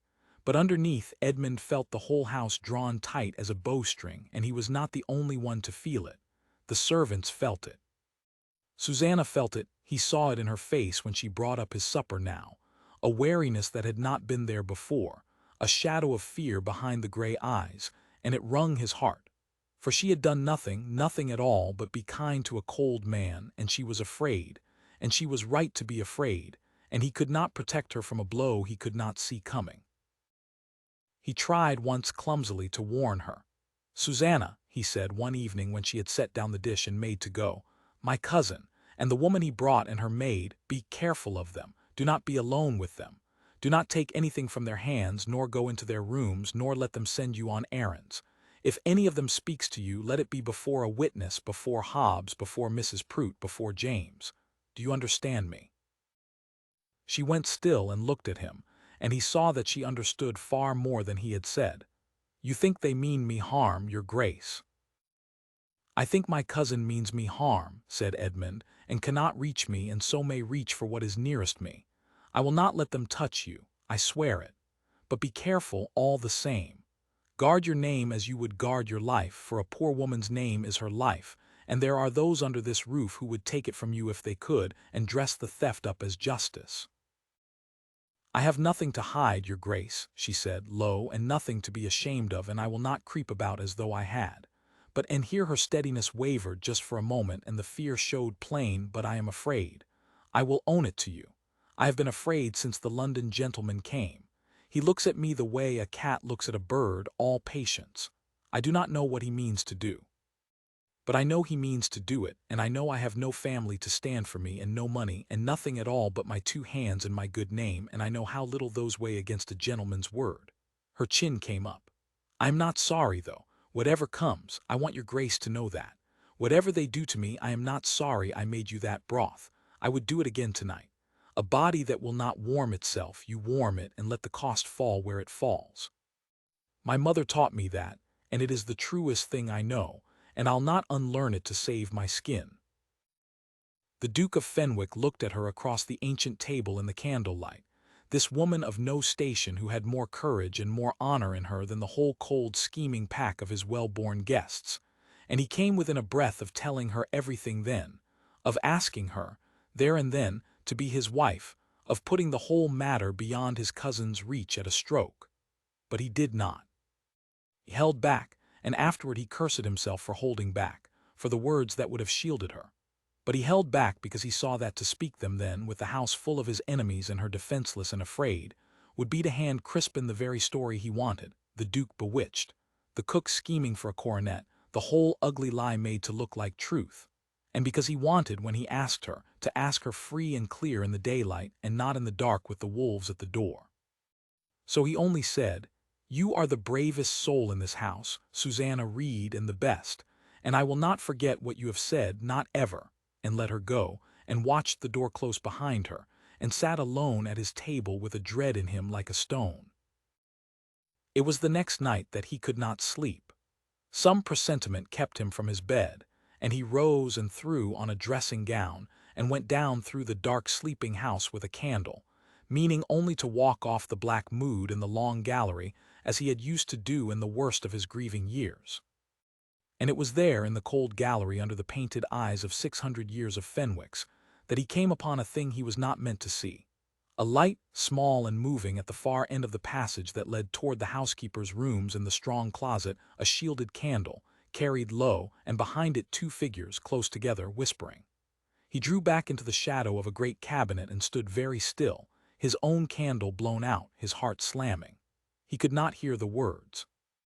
But he knew the shape of the taller figure, the soft, unhurried movement of it, and he knew the harder shape beside it for the London Maid, and he watched the two of them stand a long moment at the door that led toward the strong closet, and then move away, and the light went with them, and the gallery was dark again. He did not challenge them. That was the hardest thing, and afterward he was glad of it, for to have burst out then, in his dressing gown, half seen, with no proof and no witness, would have been to play straight into the story of the mad Duke starting at shadows in the night. He stood in the dark long after the light had gone, and he understood that something was in motion that he could not stop, that his cousin had found his road at last and was walking it, and that all he could do was be ready, be awake, be watchful, keep the household close, and pray that when the blow fell he would have the wit and the courage to turn it. He went back to his room and did not sleep, and in the gray morning he sent for Hobbs before he was well dressed, and told the old man what he had seen, and the two of them, master and servant, sat together in the cold early light and understood that the peace was over, that the storm they had felt gathering all these days was about to break, and that the lightning, when it came, would strike not at the Duke, who was armored in his rank, but at the one soul under that roof who had no armor at all. "Whatever they do, Hobbs," said Edmund very low, "whatever it is and however it comes, we do not let them take her. Do you hear me? I was a dead man 10 years and she brought me back, and I will burn this house and my name and the whole cold weight of 600 years before I let my cousin destroy her to spite me. Whatever it costs, be ready. It is coming." "It is coming, your grace," the old butler agreed grimly. "I have felt it these 3 days like a change in the weather, but your grace is not the man he was in the autumn, and that they have not reckoned on. Let it come. We shall be ready for it." And they waited, the two of them, through that day and the next, in the brittle silence before the storm, and on the third day, as Edmund had known it would, the blow fell. The blow fell 3 days later, and it was crueler and cleverer than Edmund had foreseen, for Crispin did not strike at the girl's cooking or her station, which the Duke could defend, but at the one thing a servant could never recover, her honesty. It began with a commotion below stairs that reached the Duke through Hobbs, whose grave face was, for once, openly distressed. The great diamond brooch, a Fenwick heirloom, Clara's, that had lain in its case in the strong closet off the housekeeper's room these 10 years, and had not been looked at since her death, was gone from its case. And it had been found, that morning, wrapped in a kerchief and pushed to the back of a drawer in Susanna Reed's small attic room, discovered there by Miss Halloway's own maid, who had gone up, she said, on some innocent errand and stumbled on it by chance. "It is a lie," said Edmund, on his feet before Hobbs had finished. "It is a plain and filthy lie, and my cousin's hand is all over it. That girl no more stole Clara's brooch than I did." "I believe it, your grace, as does every soul below stairs who knows her," said Hobbs, and the old man's voice shook with a feeling he had not shown in 10 years of service. "But belief is not proof, and the thing was found in her room, and Miss Halloway's maid will swear to the finding, and Mr. Vane has already sent, forgive me, your grace. He moved very fast. Mr. Vane has already sent for the magistrate. He says a felony has been done under your grace's roof, and the law must take its course. He says," and here Hobbs could barely bring the words out, "he says it would be a scandal to hush it, that your grace's honor requires the girl be given up to justice, and that any reluctance on your grace's part to prosecute a thieving servant would itself be proof of the very unsoundness Dr. Marrow was too soft to certify." And there it was, laid bare, the whole trap in a sentence. If Edmund defended the girl, he was a madman in the grip of an unnatural infatuation, unfit to manage his affairs, and Crispin's commission of lunacy came back to life with the girl's supposed theft as its proof. If Edmund gave her up, she was tried for a felony that in that hard age might hang her or transport her across the world, and either way she was gone, ruined, destroyed, swept out of Fenwick forever, her good name in ashes, and the cold cousin's object achieved. Crispin had built a machine with 2 levers and no third, and whichever way the Duke pulled, the girl was lost and the schemer won. For theft of a jewel of that value, a woman of Susanna's station could be transported for years to the far side of the earth, or worse. Edmund knew it. And he knew, standing in his study with his heart pounding, that his cousin had counted on his knowing it, had counted on the Duke's honor and the Duke's terror of scandal, and the Duke's 10 years' habit of choosing the cold, safe silence. Had wagered that Fenwick, faced with the ruin of his name or the ruin of a cook, would do what Dukes had always done, and let the small person be crushed to keep the great one clean. The old cold voice rose in him then. It had been 10 years his master, and it did not surrender easily. It said, "She is only a cook," it said. "You have known her 2 months," it said. "Your name is 600 years old and she is nothing, and to fight this is to drag Clara's brooch and Clara's memory and the whole honor of Fenwick through a public court over a scullery girl and lose and be declared mad into the bargain and lose her anyway." It said, "Let her go. Let it all go cold again. Cold is safe. Cold does not lose what it never lets itself love. Go back into the tomb. It is warmer than grief." And Edmund stood in his study and felt the old ice reaching up his spine, felt the 10 dead years pulling at him, felt how easy it would be, how horribly easy, to be once more the frozen man who let the correct dreadful thing be done and dined alone forever after. They brought Susanna to him that afternoon before the magistrate came. Crispin had wanted her locked in a room, but the Duke had commanded she be brought to his study, and there she stood between 2 footmen who plainly hated their office, white to the lips, her hands bound before her at Crispin's insistence, and Edmund had to grip the edge of his desk not to strike his cousin down where he stood smiling by the fire. "Susanna," said the Duke, "look at me, did you take it?" "No, your Grace." Her voice was steady, though her whole body trembled. "Before God, I never touched it, I never so much as saw it. I don't know how it came to be in my room, and that is the truth if it's the last thing I say." Her gray eyes held his, and there was no guilt in them, only fear and a terrible steadfast honesty. "I have never in my life taken a thing that was not mine. My mother would rise out of her grave. You may hang me for it, and it will still be true." "No one is going to hang you," said Edmund. "How touching," murmured Crispin from the fire. "But cousin, the thing was found in her room. The magistrate is on the road. These are facts, and not all your tenderness can wish them away. I am sorry for it, truly I am. She seems a good enough girl of her kind. But the law is the law, and a felony is a felony, and your Grace's known attachment to the creature can only make it worse if you are seen to shield her. People will say the Duke of Fenwick lost his wits over a kitchen wench and perverted justice to save her. Is that the name you wish to leave? Better, far better, to let the law take its quiet course and be rid of the whole sorry business, and let me manage things for a while until your Grace is recovered." The smile, the soft white hand spread in false regret. "I only counsel what is best for you, Edmund, as I always have." And the Duke of Fenwick looked at his cousin, and looked at the trembling bound girl who had brought him back from the dead with a bowl of broth, and he felt the 2 futures hang in the balance of the next thing he said, the cold, safe tomb on the one hand, and on the other a fight he might well lose, that might cost him his name and his liberty, and end with her transported anyway. The old ice said choose the tomb. 10 years of habit said choose the tomb. But he thought of Clara's letter, the ink gone brown, telling her sister that her grave Duke had laughed till he wept. He thought of the frost fair and the firelight on Susanna's face. He thought of a hand held a hair's breadth from his over the white cloth, not touching, and all the warmth of the world in the not touching. And he thought how he had been dead for 10 years, and how this woman was the reason he was not dead now, and how, if he let them take her to keep himself clean and cold and safe, then he would be worse than dead. He would be the very thing his Clara had most feared he would become, a stone that lets the living be crushed to spare itself the cost of loving them. And that he would not be, not to keep his name, not to keep his freedom, not for anything under heaven. "Untie her," said the Duke. The footmen looked at Crispin, then at their master's face, and chose their master, and cut the cords. Susanna's bound hands came free, and she pressed them to her mouth and made no sound.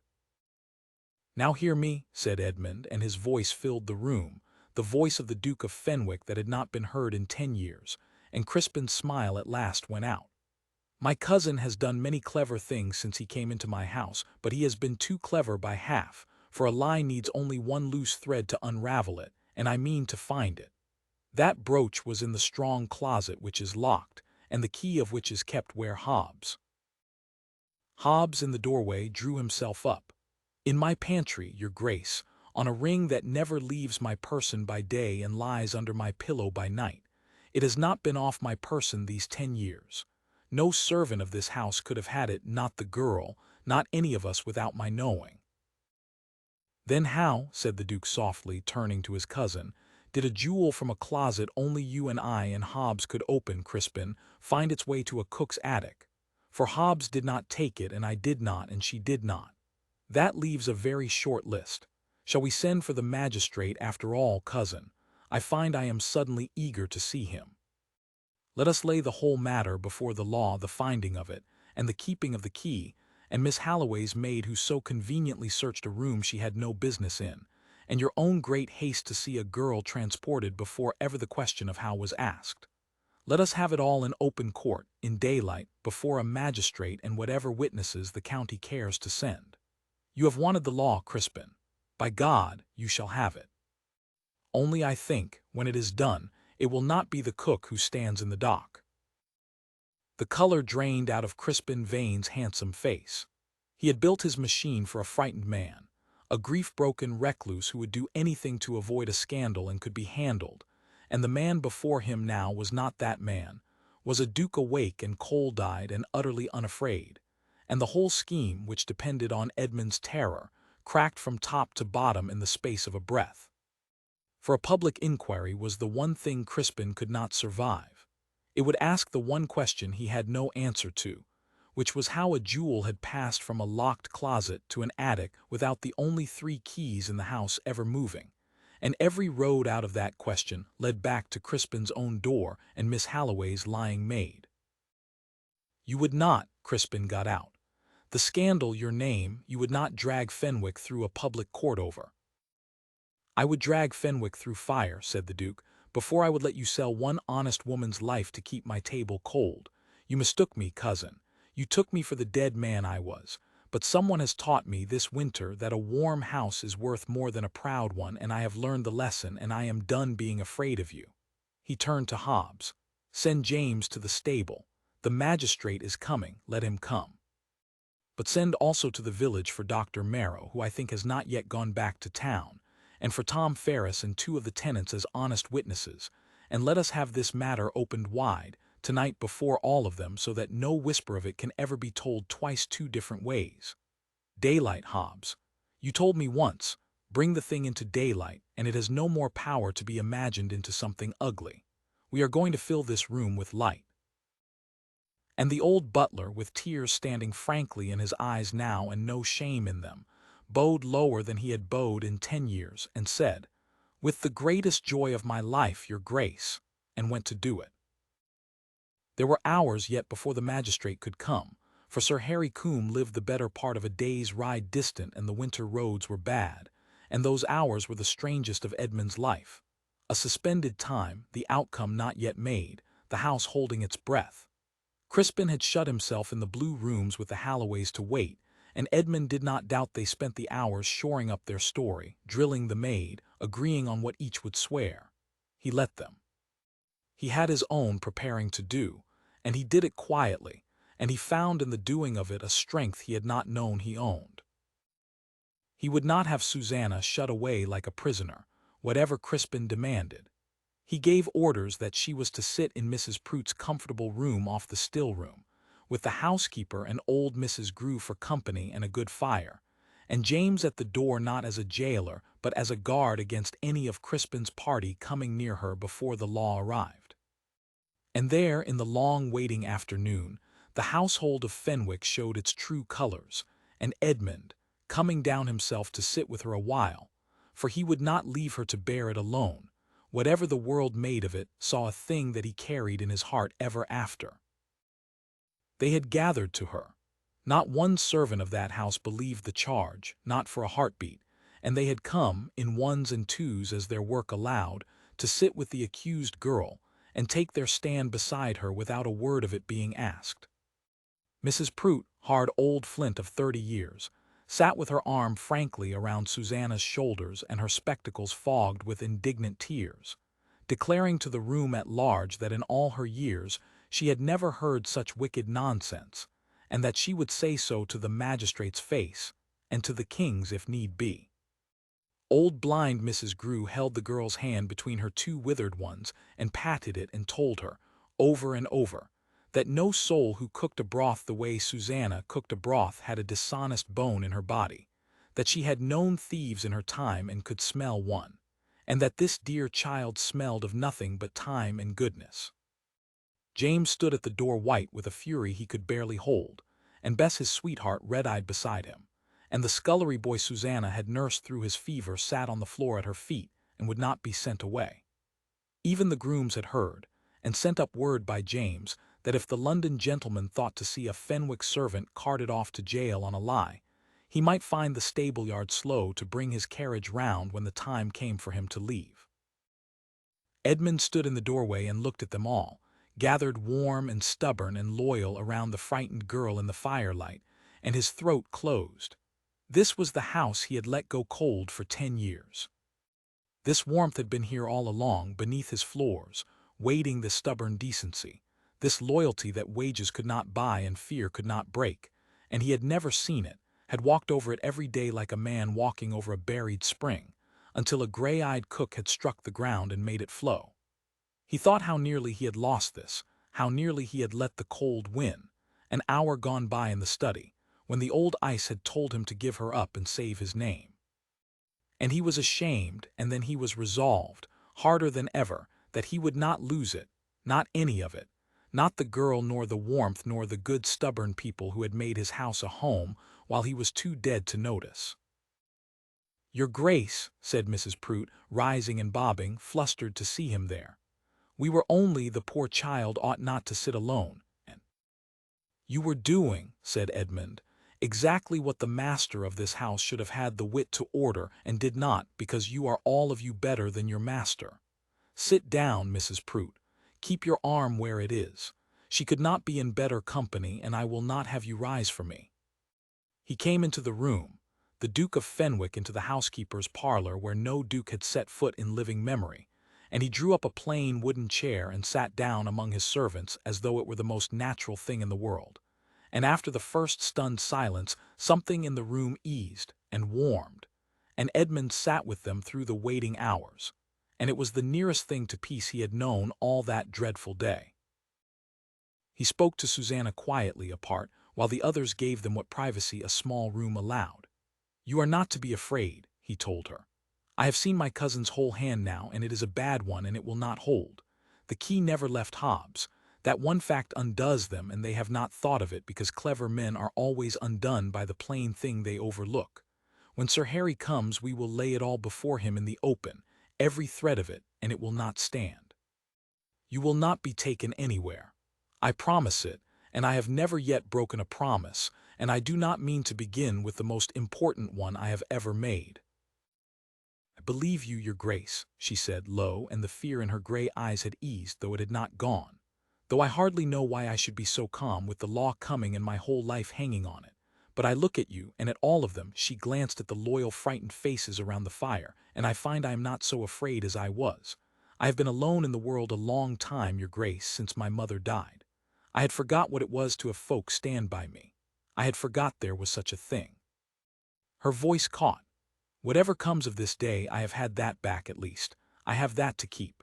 And it is worth a great deal, more than the London gentleman will ever know, for it is the one thing his kind can never buy nor steal, folk who will sit with you in the cold hour for no reason but love.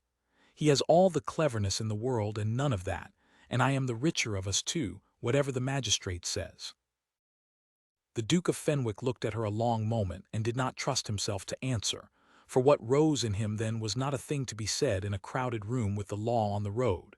It was a thing for the daylight and the garden and the aftermath, and he held it and only said, "You will keep it, Susanna, that and a great deal more. I mean to see to that. Only be patient a few hours longer and trust me, and let me and Hobbs and Sir Harry do the rest." And she nodded and pressed his hand once, quickly, before either of them thought whether it was seemly, her rough, warm, work-worn hand closing on his for the space of a breath, there among the firelight and the loyal watching faces. And then the sound of hooves came at last up the frozen drive, many hooves, Sir Harry and his men and Hobbs's step came quick down the passage to fetch the Duke, and the waiting was over, and the reckoning had come. Edmund rose and squared his shoulders and went out to meet it, and behind him the whole warm, stubborn household rose too, and followed him toward the blazing dining hall, so that the Duke of Fenwick walked to the confrontation not alone, as he had done everything alone for 10 cold years, but at the head of his people, with the good and the loyal at his back and the truth in his hand and the cold season, though he did not yet dare to know it, very nearly at its end.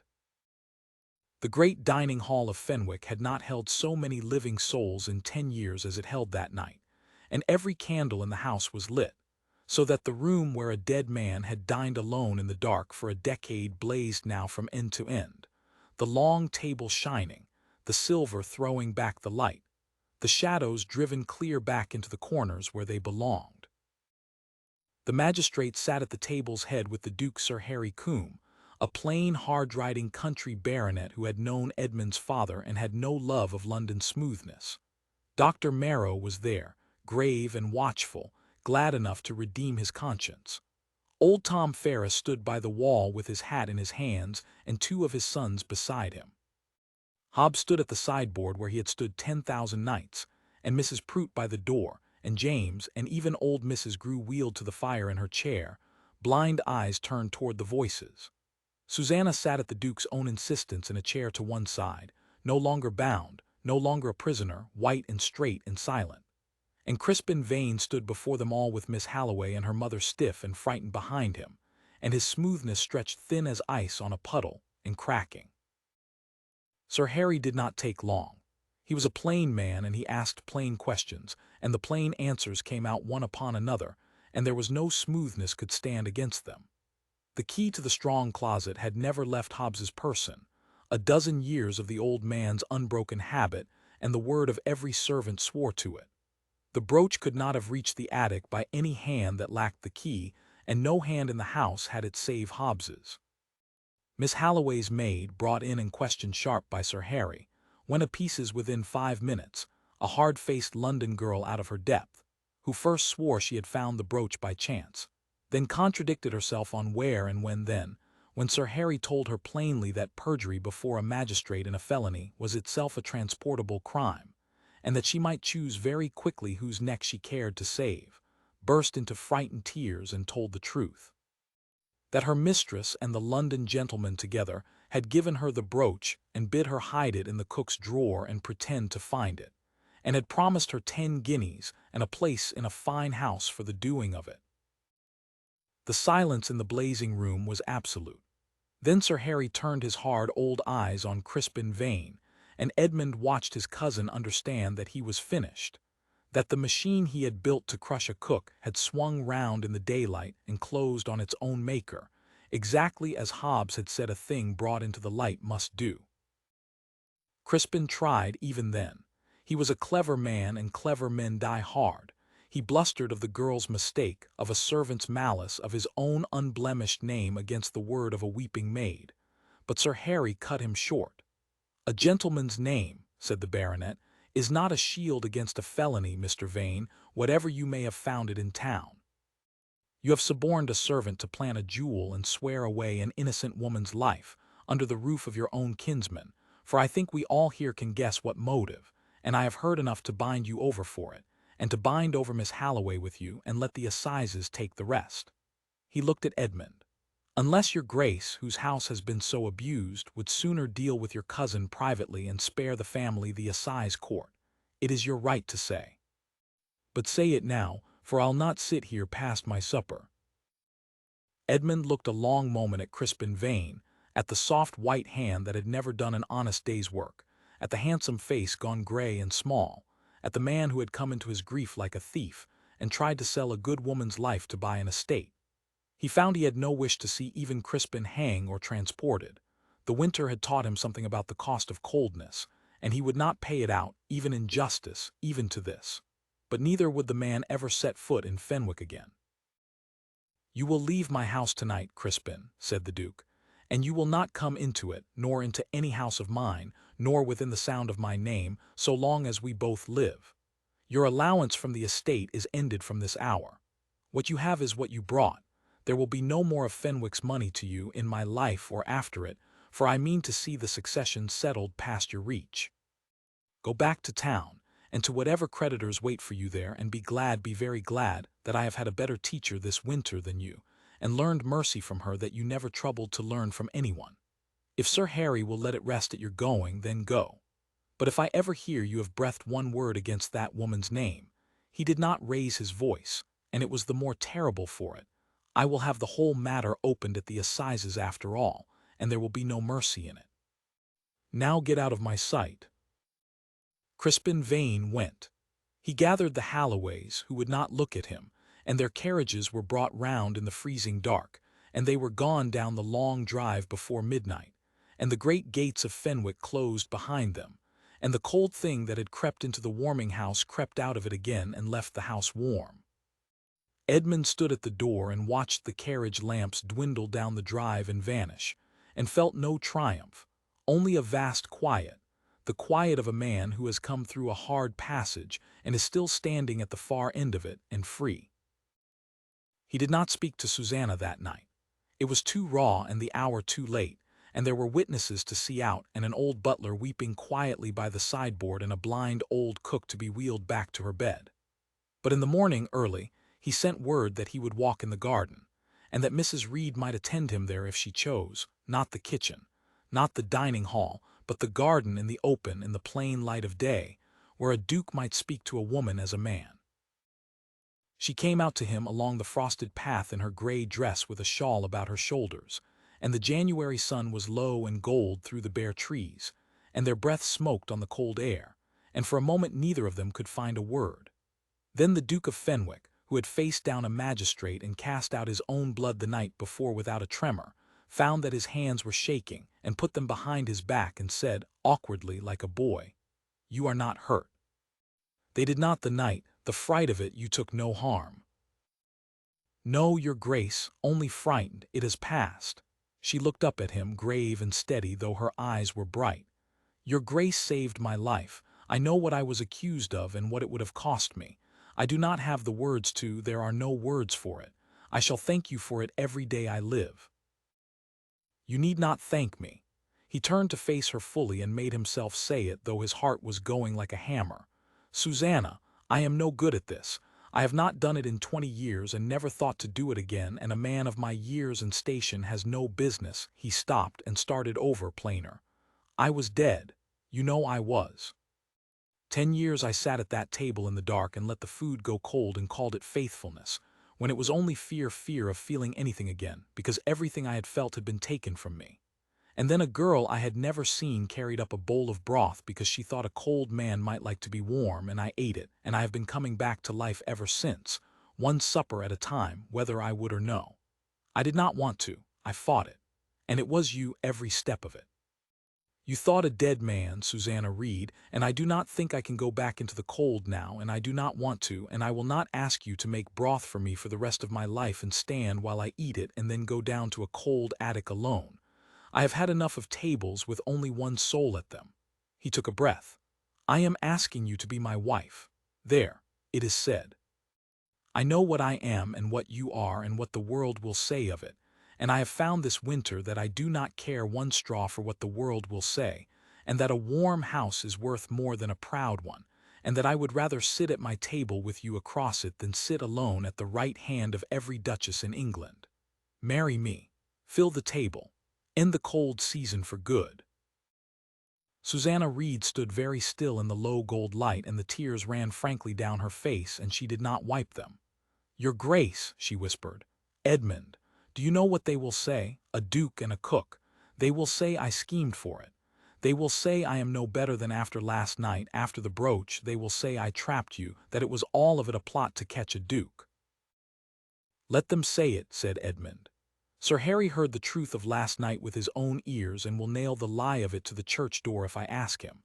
And as for the rest, I am the Duke of Fenwick, and there is not a soul in this county who will say to my face that I do not know my own mind, not after I proved it sane before a magistrate not 12 hours gone.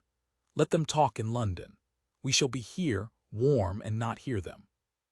He hesitated, and then he did at last the thing he had wanted to do since a night by the study fire and had not let himself do.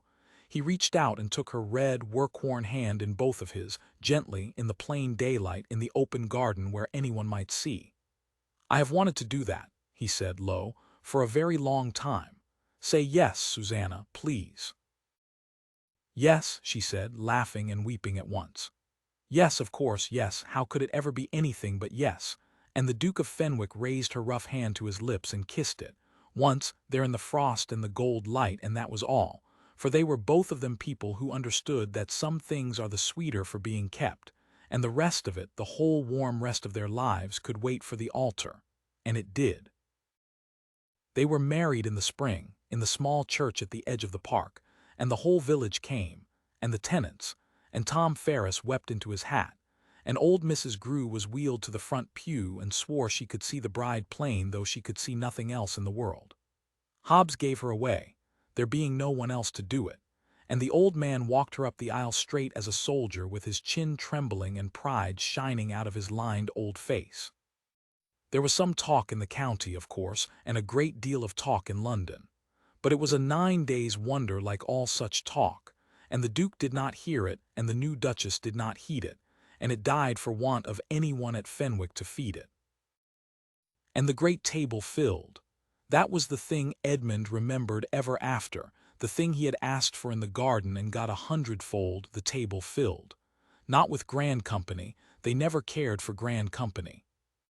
But of an evening, the long oak table that had held one cold, solitary man for 10 dark years, held now the Duke at its head, and his Duchess at its foot in Clara's old place, which she filled without ever crowding out the gentle memory that lived warm in the house now instead of cold. And it held, on the great days, the tenants and their families at the feasts Susanna would give, the children she gathered as she had always gathered them, the below-stairs folk brought up to sit at the master's board on Twelfth Night, and Michaelmas as no Fenwick had ever dreamed of doing. Hobbs grew very old at that table, and died at last warm in his bed with the family about him. James married his Bess, and their little ones ran the corridors that had been silent 10 years, and their small hands were forever reaching up to the Duchess's apron for a taste of something from her kitchen, for she never did give up her kitchen entirely, Duchess or no, and would go down of a morning and make bread her mother's way and sing over it as her mother had sung. And sometimes, of a winter evening, with the fire high in the great hearth and the candles blazing and his wife's hand in his and the warm noise of a full house all around him, the Duke of Fenwick would think of the man who had sat alone at that table in the dark, letting the correct cold dishes go to waste, keeping faith with the dead by refusing the living, and he would feel no scorn for him, only a great tenderness, the way one feels for a frozen creature come in from the storm at last. He had been 10 years in the cold. He had thought the cold was faithfulness, and the cold was only fear. And then one November night a woman of no family and a warm heart and 2 red capable hands had carried a bowl of broth up 30 feet of empty table into the dark where he sat, and had dared to think that he was worth the feeding, and everything had changed. The cold season was over. It never came again. And Edmund, holding his wife's hand at the full bright table, understood that this was what Clara had wanted for him all along, and that somewhere she was glad, and that grief which makes a house warmer honors the dead, and that he had, in the end and only just in time, come home.